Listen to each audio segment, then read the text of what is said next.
서평 글쓰기 특강 지금부터 시작을 하겠습니다. 서평을 쓰기 전에 미리 마음의 서재를 준비를 해보고요. 그다음에 선생님이 나눠준 서평 글쓰기 특강 이 프린트가 있어요. 그쵸? 그리고 선생님이 카페에도 올려놨고 각 반마다 이 서평 쓰기 안내문이라고 하는 이 프린트를 살구 색깔 종이로 다 붙여놨어요.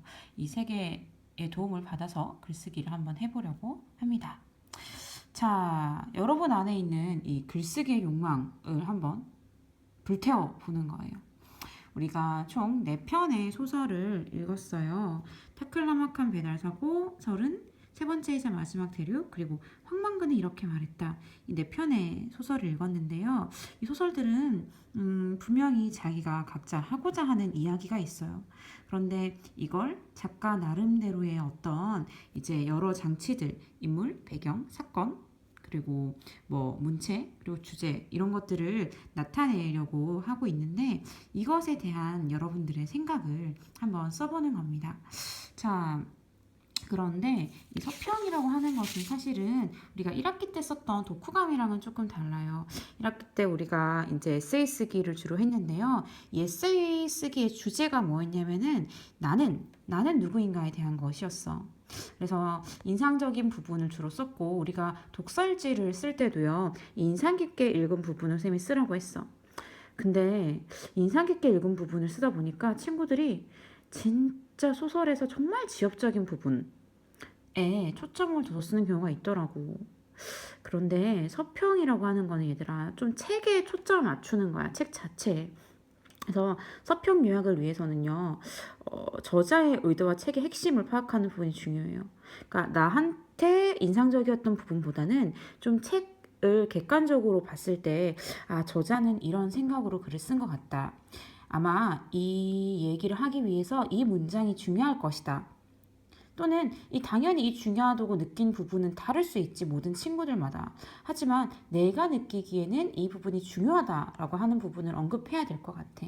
그래서 나는 이라기보다는 좀 멀리 떨어져서 이 소설은 이런 소설이다. 작가는 아마 이런 의도가 있었을 것이다. 이 책을 읽는 독자는 이런 생각을 하게 되고 작가는 독자에게 이런 말을 하고 싶었던 것 같다.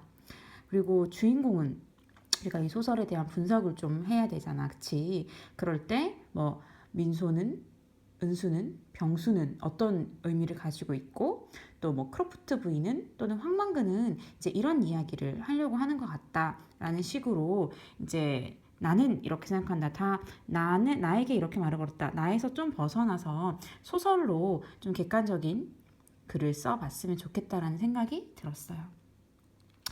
그래서 이제 작품의 주제나 작가가 강조하는 메시지 같은 것들을 꼭 얘기했으면 좋겠다는 생각이 들었고요. 그러면 이제 실제로 글쓰기로 가보도록 하겠습니다. 자, 서평을 쓸 때는요, 일단 충분히 생각할 시간을 가져야 돼요. 당연하지. 그냥 한 번 읽고 쓰는 것보다는 2번, 3번을 읽고 쓰는 것을 추천을 합니다. 그 생각의 시간을 통해서 서평에 어떤 내용을 담을 것인지를 정리를 하는 거야. 쌤, 뭐 써야 돼요? 아무리 생각해도 하나도 모르겠어요. 라고 생각되는 친구가 있다면 우리에게 좋은 안내서가 있습니다. 그것이 바로 마음의 서재. 마음의 서재에서 이제 뒷장에서 좀 보다 보면은 76쪽에 내가 읽은 책은 서평 공모전 양식이 있어요. 이걸 분명히 채운 친구들도 많이 있을 텐데 서평 공모전을 써본 친구들은 아마 이 아이들을 채워가지고 쌤한테 제출을 했을 거예요. 그래서 여기에 이제 들어있는 이런 카테고리대로 한번 자기 생각을 써보면 좋은데요. 실제로 이제 이 글이 2학기 송곳을 읽고 나서 한 친구가 이제 평가한다고 이름을 지었는데 한 친구가 쓴 글이야. 두근두근 첫 만남, 명장면 명대사, 뭐 질문의 힘, 뭐 왜 이렇게 자기 질문을 하고 그다음에 왜 대체 이런 글을 썼을까? 이러면서 같은 작가의 다른 책을 이야기하기도 했었어요. 그리고 뒤에 나도 이런 경험이 있었다. 그다음에 다른 이런 책들이 떠오른다. 이렇게 이야기를 했었습니다. 선생님은 이 글이 아주 잘 쓴 글이라고 생각을 하고 이 친구는 실제로 수상을 했어요. 그런데 사실 이 글은 조금 쓸모가 없어. 왜냐면 이건 한 편의 글이라고 보기가 어려워. 조각이지, 글 조각. 그러니까 이 송곳이라고 하는 책에 대해서 한 편에 쫙 글을 쓴 게 아니라 이것에 대해서 이렇게 생각한다. 이것에 대해서 이렇게 생각한다. 이것에 대해서 이렇게 생각한다 라는 식으로 글에 조각조각 난 것인 거야. 근데 이 조각조각 난 이 부분들을 하나로 합쳐야 되는 작업, 이게 필요한 것이지. 그래서 다시 아까 그 프린트로 돌아가 보면은 이렇게 글을 써야 해요. 무엇을 담고 싶은지 아까 그 마음의 서재에 있는 부분들 중에서 몇 개를 써보는 거야. 그리고 이제 또는 이거랑 상관없이 자기 생각을 쓸 수도 있는데요. 그 자기 생각을 쓸 때 이런 것들을 우리가 좀 생각을 해볼 수가 있지. 실제로 이거는 선생님이 너네랑 수업하기 전에 한번 정리를 해본 건데, 선생님은 왜 이 소설을 너희랑 같이 읽고 싶었나, 왜 난 이 소설이 감동적인가, 그 다음에 이걸 얘기하기 위해서 나는 어떤 사람인지, 이제 헬렌, 말라, 크로프트 부인에 대해서 한번 쭉쭉쭉 정리를 해본 거고, 그 다음에 이 부분이 이 소설의 핵심이라고 생각이 들었었던 것 같아요, 선생님은. 그러면서 이걸 어떻게 연결해서 말로 풀어낼 것인가를 좀 고민을 했었는데, 이제 그러면서 이제 이런 부분을 고민을 했었어요. 이제 내 선생님이 요즘에 생각했던 것들, 이것들과 그 다음에 대체 이 소설이 어떤 것이 중요하고 어떤 이야기를 해야 하는가. 그래서 이렇게 백지에다가 쫙 정리를 한번 해봤었단 말이야. 그러니까 이런 과정. 마음의 서재에도 괜찮고요. 또는 백지에 이렇게 정리를 해보는 거지. 그러면서 이 중에서 가장 하고 싶은 말 하나를 골라보세요. 이 소설에서 읽고 나서 내가 느낀 점을 가장 제대로 전달할 수 있는, 소설의 핵심은 이거다라고 어떤 주제를 딱 하나를 고르고, 거기에 있어서 이제 이 모든 서평 공모전에 쓴 것들 중에서도 나는 이게 핵심이라 생각한다 라고 하는 게 있으면 이제 그걸 토대로 글쓰기를 시작을 하는 거지. 그래서 그 이후로 몇 단락으로 쓸 것인지, 단락 구성 어떻게 할 것인지, 이게 중요하죠. 유기적으로 매끄럽게 단숨에 그 글이 연결이 되는지, 일관적으로 처음, 중간, 끝이 만들어지는지. 아까 봤던 이 글 있죠. 바로 이 글. 이 글을 아주 잘 썼다면 여기에서 순서를 제대로 배열하기만 해도 한 편의 글이 나와요. 그러니까 순서가 제대로 이어지도록 정리를 하고, 그다음에 필요 없는 부분은 과감하게 빼는 거야. 열심히 썼다고 하더라도. 송곳은 왜 이래야 되었을까? 아무 상관이 없어요. 이 전체 글의 핵심과. 그쵸? 그래서 이제 이런 부분을 뺄 수도 있고요. 혹은 저는 이렇게 생각합니다. 개인적으로. 송곳이 유료화된 이유는 노동의 가치, 당연히 정당하게 평가를 받아야 되죠. 그쵸?